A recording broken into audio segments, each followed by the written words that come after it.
Welcome to episode 41 of Ping, a Firewalls.com podcast, a bi-weekly look at cybersecurity, including interviews, news, expert tips, and the latest trends.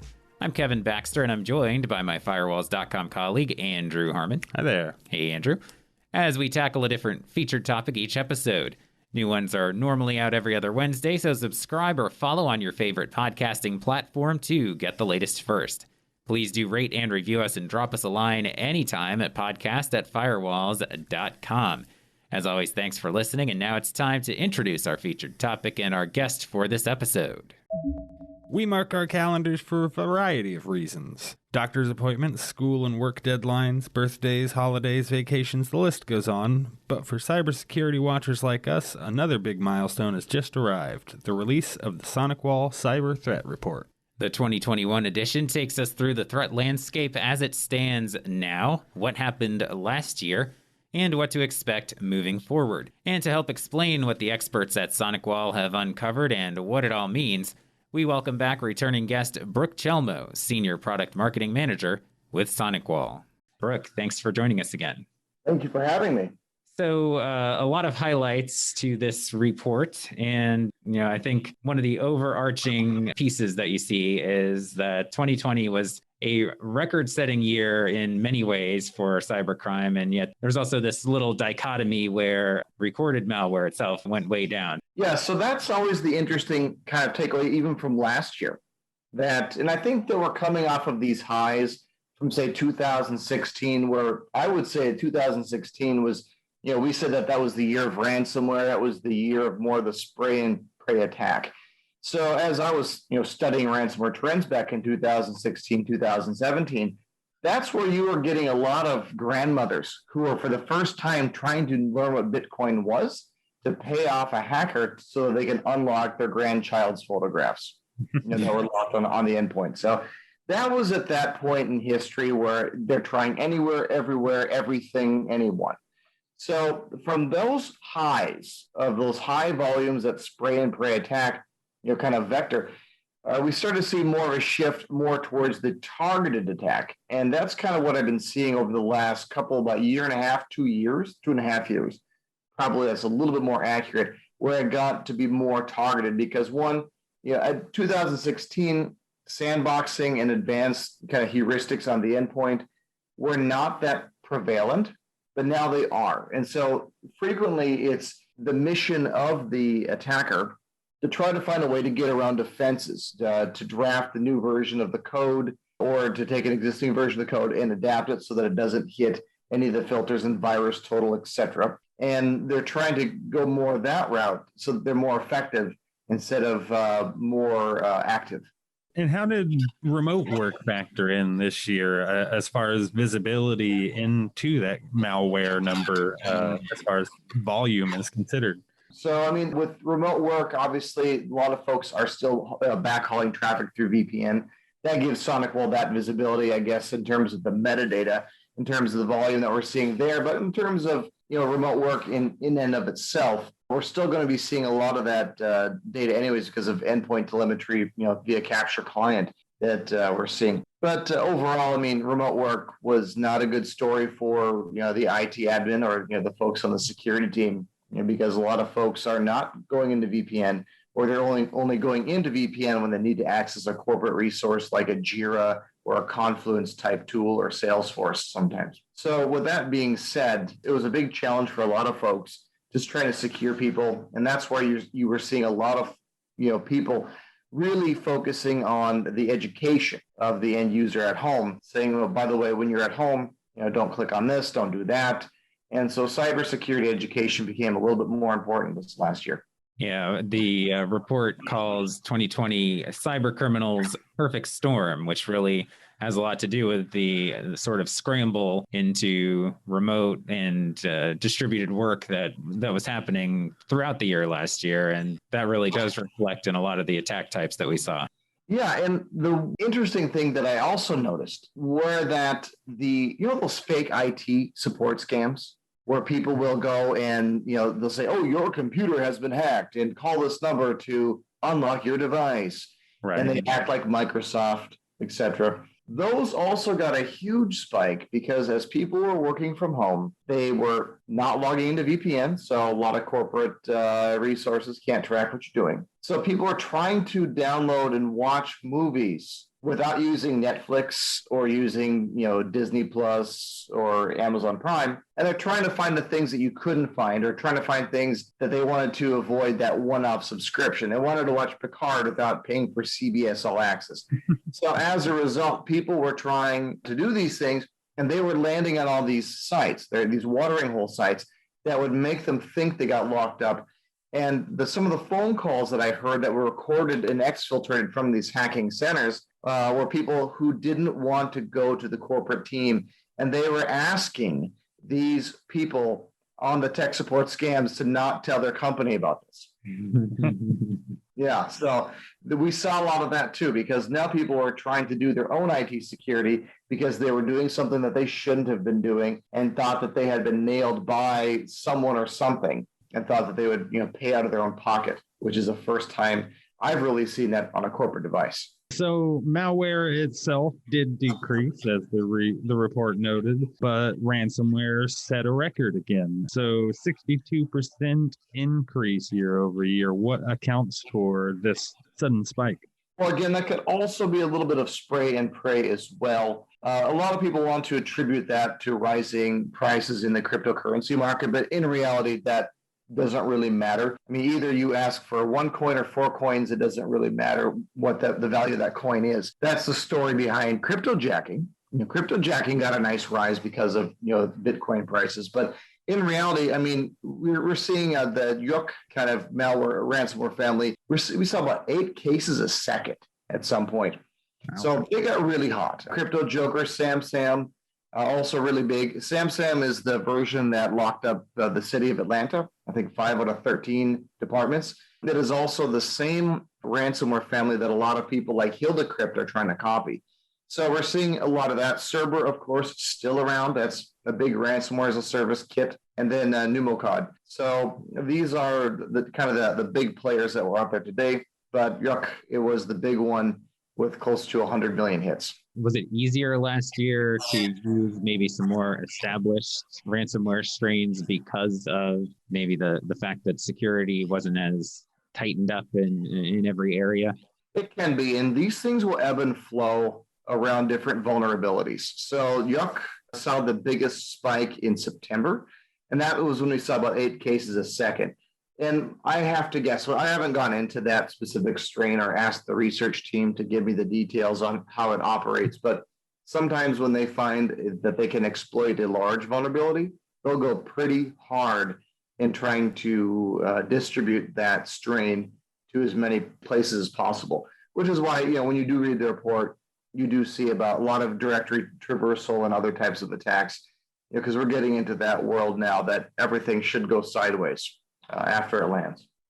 Right. So we talked about some of the older ransomware strains that strengthened in 2020, but 2020 was also a record year for never seen vulnerabilities. So 24 common vulnerability and exposures, or CVEs, had been published immediately to identify and correct these 0 days. How does that compare to the timeline of an average year? Well, I know that, overall, I don't have the numbers in front of me on the CVEs growth year by year.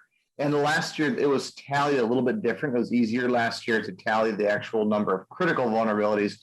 This year, I'm having a harder time doing that myself. But obviously, vulnerabilities are, come and go. And typically, attackers will try to go after the more common ones. But obviously, more uncommon ones are used when you're trying to attack, say, a SCADA system. But the landscape is, again, just as you expected, a growth of vulnerabilities. And, again, those large ones, like if Microsoft has a critical one, they're not going to wait for patch Tuesday. They're going to come out with something right away just to make sure that they got their customers covered. Mm-hmm. And so, you mentioned Microsoft as an example. SonicWall mentions in the report that they implemented intrusion prevention service and antivirus signatures for each of the 8 largest CVEs in 2020. So when companies do come across those types of things, is it something that's usually automatically pushed as an update, or do customers need to kind of keep their eyes open and do something. No, I mean, if you're using a SonicWall firewall, just, to give one example, and as long as you have those updates to be updated automatically, that's nothing you have to worry about.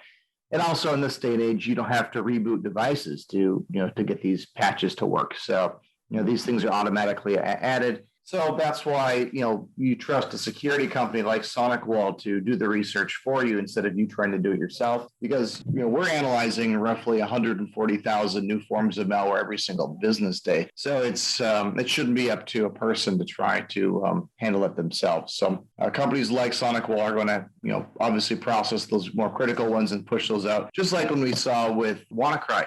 WannaCry and NotPetya, when those things were kind of in the wild going crazy, people were adding patches as soon as they could find a new variant of the strain. Yeah, right. And when it comes to relying on SonicWall, it sounds like the real-time deep memory inspection, the RTDMI, was a big star in 2020. How did that come into effect, identifying so many never seen before threats? Yeah, and that's also behind the story, or kind of evidence of the story, that it's more targeted than before. So obviously, as malware attacks in general fall down, but we're seeing a rise in attacks. That's where we see that RTDMI story really come through. So the idea or the concept behind real-time deep memory inspection, also known as RTDMI, so if I say RTDMI, you know what I'm talking about, is that we're going to try to take that malware, or any type of code, freeze it, and take a look at what's happening in memory in that roughly 100 nanosecond window when it's available to us. And within that, you're able to get very quick and accurate determinations of what the code wants to do once it's in that kind of vulnerable state. So with that being said, we're seeing, a large rise in attacks, and we saw a 74% increase in never before seen malware variants compared, to 2019. So that all really plays into the whole targeted story, that we're seeing that much more brand new malware that we've never seen before. Going back to some other highlights, you mentioned cryptojacking kind of came back from the brink of almost extinction a couple of years ago. Really, is that largely based on the value of cryptocurrency? Exactly. And, to be honest, when we started on this journey last year, I said, I don't think we need to track cryptojacking anymore. It's going to fall off the table. CoinHive went down. Everyone relied on CoinHive to deliver this type of malware or to weaponize CoinHive, which wasn't initially designed to be a malicious, set of code. But that being said, a 28% increase and kind of seeing it, come back from the brink totally, comes with the price of cryptocurrency, because before you could run cryptojacking all day and you run it for a week on multiple devices on your own botnet that you're building yourself, and the returns are just not that great. But now the returns are much better. I think if you take a look at it now, Bitcoin prices are over 10, 11x from where they were after the stock market crash at the beginning of 2020. Now, one other area that we like to talk about on this show a lot, the IoT device world. We saw the huge growth in attacks there. And I happened to notice in your report that most of them seem to rely on remote command executions or command injections. So are IoT devices just particularly vulnerable to this kind of attack? Well, they're designed to do what they're designed to do, and they're not really designed to be secure in many cases. And sometimes security for an IoT device maker isn't an enabler like it would be with a cloud platform. So it's more of a cost center for them at times. So that's why we see kind of a lack of focus there. And obviously there are movements in the industry to try to put a kind of more of a branding or a seal on a device that it's been, IoT, consortium approved or something. But I've yet to really see that make its way into the market and also steer or turn the head of, the buyer to look at that and to make those decisions based on security, not just based on how classy the item looks. So that being said, IoT devices are kind of the target for lots of folks, namely botnets and people building botnets. So in my research over this last year, I'm speaking at RSA on this one this year in the United States, is a lot of anonymous hackers And they love to build botnets because they use those botnets to then go after, targets like, say, the Nigerian army website, or I'm sure there's a lot of targets now towards the police and the government of Myanmar. But that's kind of where it's going. It will always go that way. It becomes kind of a cheap and easy weapon for attackers to use, either against a hacktivist target or against a corporate resource trying to, say, take out a firewall. Mm-hmm. Yeah, we know that people are still buying the IoT devices. And I think every time we talk about those security standards being sort of on the horizon, but they still haven't gotten there yet. Well, yeah, and that's a big concern for me. I mean, I own a house and I have kids, and I have, last time we spoke, I think I had 26 IoT devices. At this point, I stopped counting. I just don't know how many I have. I have all sorts of, Nest cameras and Ring devices and stuff like that. So, it's a cause for concern. And the biggest one that I'm trying to hunt down now is, Amazon opted everyone into their neighborhood program. And so how the neighborhood program works is that, so let's say, you have your Ring camera outside and your neighbor's internet goes down or is weak. It's kind of a weak connection. So what'll happen is that all the neighboring devices that are on the same, from the same vendor, from Amazon, will then redirect a portion of their internet to my device. So that being said, there's a lot of hackers now that are trying to see if they can exploit that. Right. Can I create a botnet out of the Ring devices in, say, a small HOA and to take out something else? So there's a lot of these things that are really, as the IoT space is really growing and changing, people are looking for a way to exploit that. And that's where, the Amazon network. And Amazon's trying to build the biggest world network of IoT devices so they can support each other with the kind of cheap benefit of saying, oh, maybe if you lose your keys, your neighbor's camera can help find it. Or if you put an IoT chip on your dog and your dog runs away, then maybe we can find it with this, the Echo that's sitting in Jane's kitchen down the street. So that being said, the benefits are there and they're pitching them hard to build up, the developer case to build more IoT devices and to build more applications for their IoT devices. But nonetheless, the vulnerabilities are going to grow more and more because as you try to expand access, you tend to impact security. Right. Alexa's taken over. Pretty much. So get off my lawn. So some other pieces. You mentioned the use of botnets in hacktivism and things like that. Intrusion attempts in general last year were up in a pretty big way as well. So how is an intrusion attempt, for those uninitiated, different than a malware infection per se? Well, a lot of these are trying to find a way to get into a system. And obviously, we're seeing the typical ports that are being used.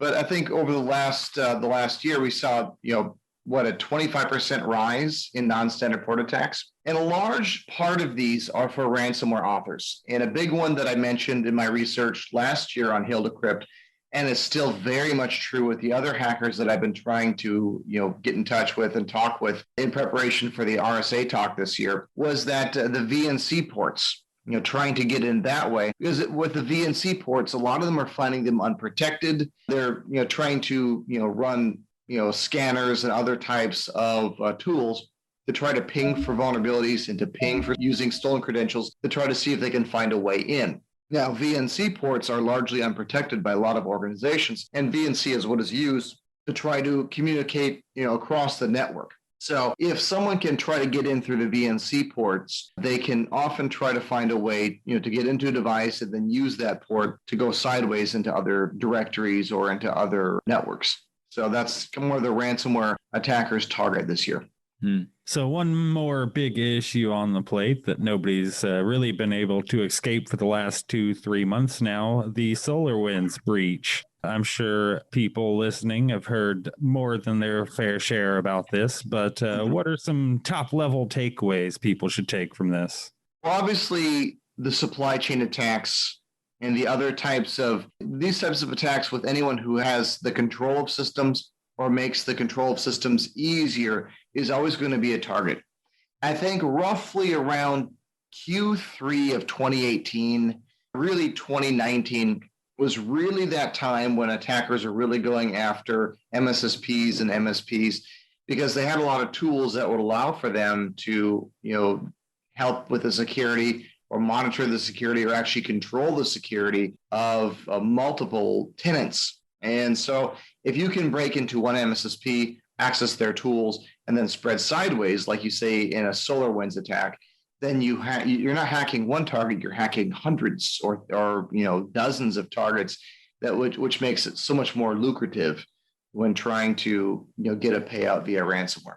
It's one that's continued to develop, and I know it kind of dovetails with the intrusion attempts as well in terms of just getting into a system and or a network and having your way with it more or less. Yeah, and it's not. And again, a lot of the stuff I'm speaking about are more about retail attackers or the overall attacker. But what we can't ignore is the nation state attacker, and that's probably when you see Fancy Bear and these other groups out of Russia and those who are paid for by China trying to reach out and break into corporate systems, not corporate, but government systems, as well as corporate systems, for the leaking of data and to, for the gaining of intelligence.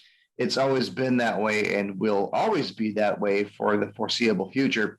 Even if, say, Russia and China get more in line with Western nations, we still expect to see it with other people too, trying to find a way to get ahead, those who are controlled by sanctions, etc. Yeah, we've talked about some of the larger scale stuff, but for your average small business, medium-sized business, what's like the big thing that you would say is the scariest for them, and what can they do about it? Yeah, largely it's endpoint security and the things that are happening on the endpoint, namely as folks are working from home. Also for the SMB, we saw a 365% increase of attacks on their retail side of things. That was also a big revelation from this year. But the scariest thing for the SMB or for the individual, a lot of it's the stuff that's happening on the endpoint.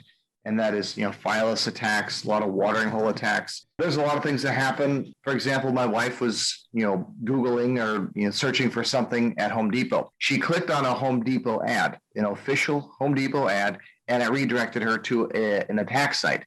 So the advertisement was actually hijacked by an attacker, and she thought that she was possibly attacked, and the screen was calling her to, act on something or to do something and to click out of it.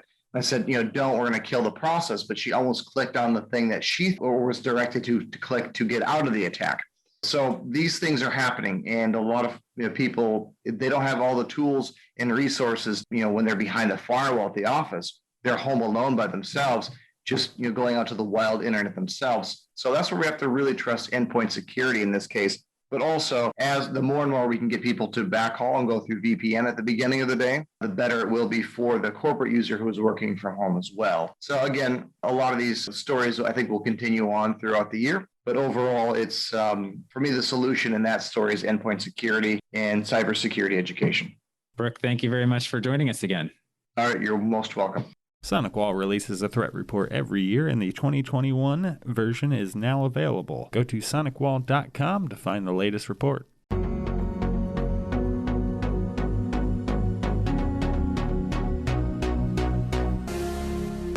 And now it's time for headlines. In this regular segment, we take a closer look at a few top stories in the cybersecurity world and what they may mean to you. Now, headline number 1.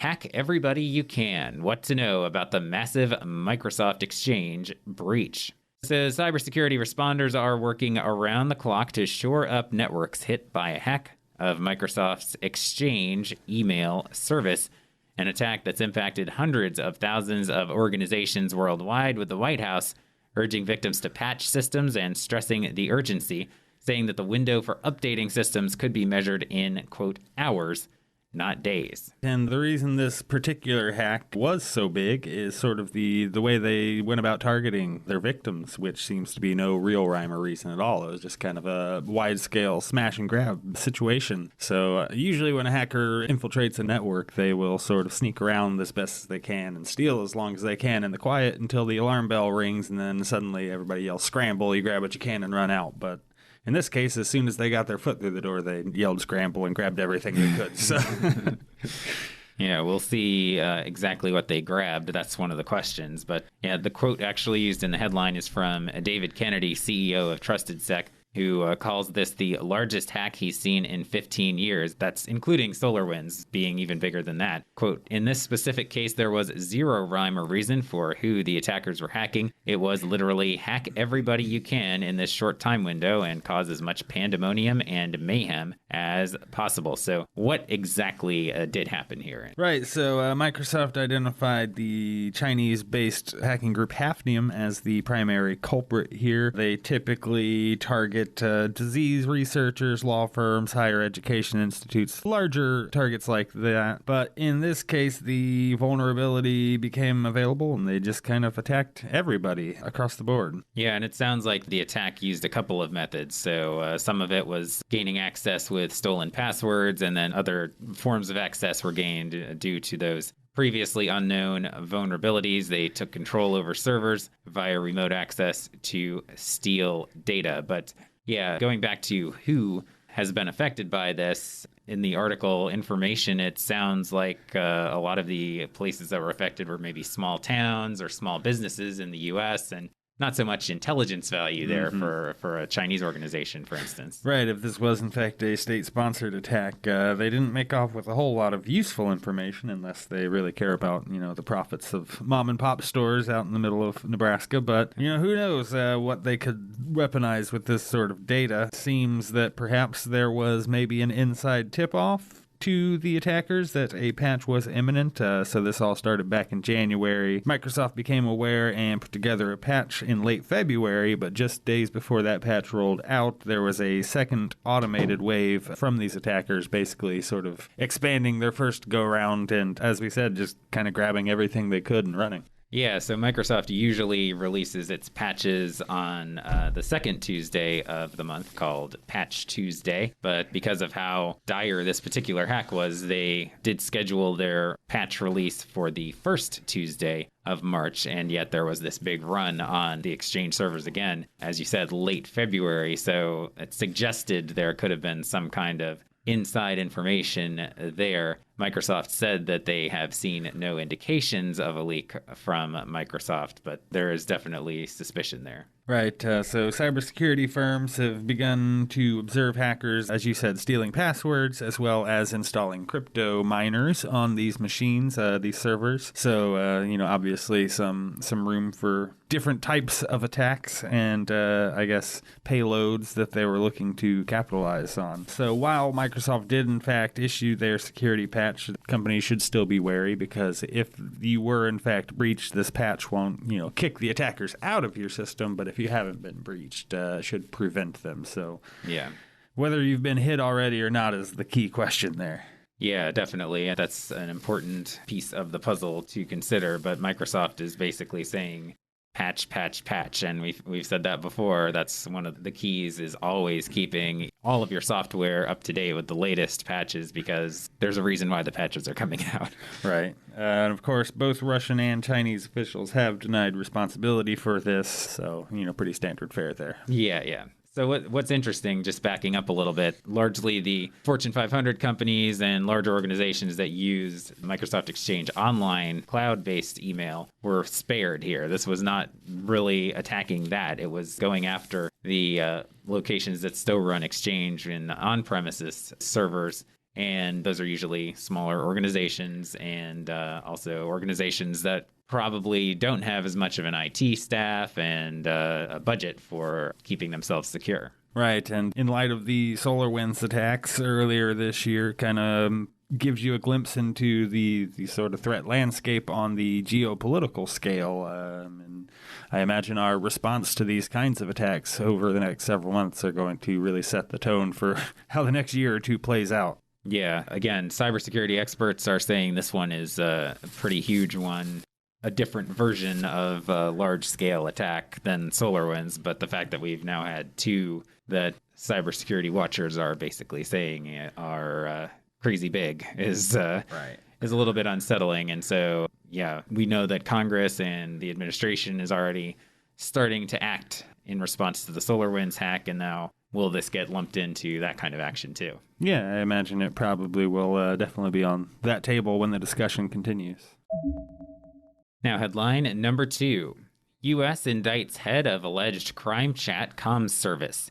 So the CEO of a Canada-based company that provides encrypted communications and a former associate have been indicted in the U.S. on charges of facilitating international drug trafficking, according to the Justice Department. The indictments were presented against Jean-Francois Ype, the head of Sky Global, and Thomas Herdman, a former high-level distributor of Sky Global devices. I don't know if I pronounced the first name right, but hopefully took a crack at it. I think we'll be okay. So these indictments allege that Sky Global generated several hundred millions of dollars by providing a service basically that allowed criminals to communicate unhindered by law enforcement. So we're talking international drug trafficking, money laundering, some pretty large-scale crimes. And from what the article explains, this seems to be kind of the only purpose for this particular form of communication to exist. So there is little to no legitimate reason for Sky Global to continue on. Sky Global's ECC is in particular what's being targeted here, the ECC network.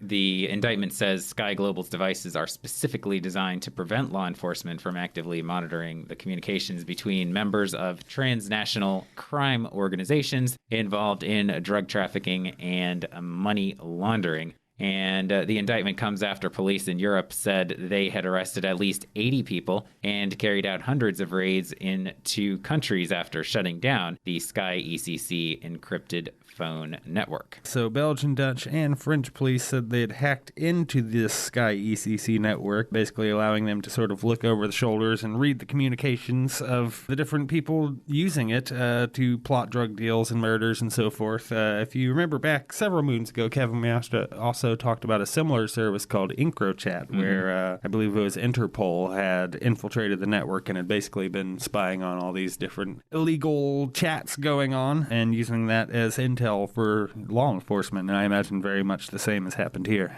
Yeah, that one was then shut down pretty much. This is an interesting little twist in a different article. The Sky ECC folks claim that cops cracked a fake version of the app that was being passed off by a disgruntled reseller. So the CEO, who I tried to pronounce earlier, he said this EU phone is not one of ours and is not sold by us. We know that someone has been passing themselves off as an official reseller of Sky ECC for some time, and we've been trying to shut it down through legal channels for almost 2 years. So completely innocent, that one. That is quite a twist, though, isn't it? Yeah, so the EU phone, I assume that police had used to hack this network, was supposedly not one of Sky ECC's. And as you said, it was a reseller that had been sort of passing themselves off as a real legit seller of these, but I'm not quite sure if it was not, in fact, a real version, how they could then use that to crack into the real version. Seems a little muddy to me. Yeah, so Sky ECC does position itself as a competitor to the likes of Signal,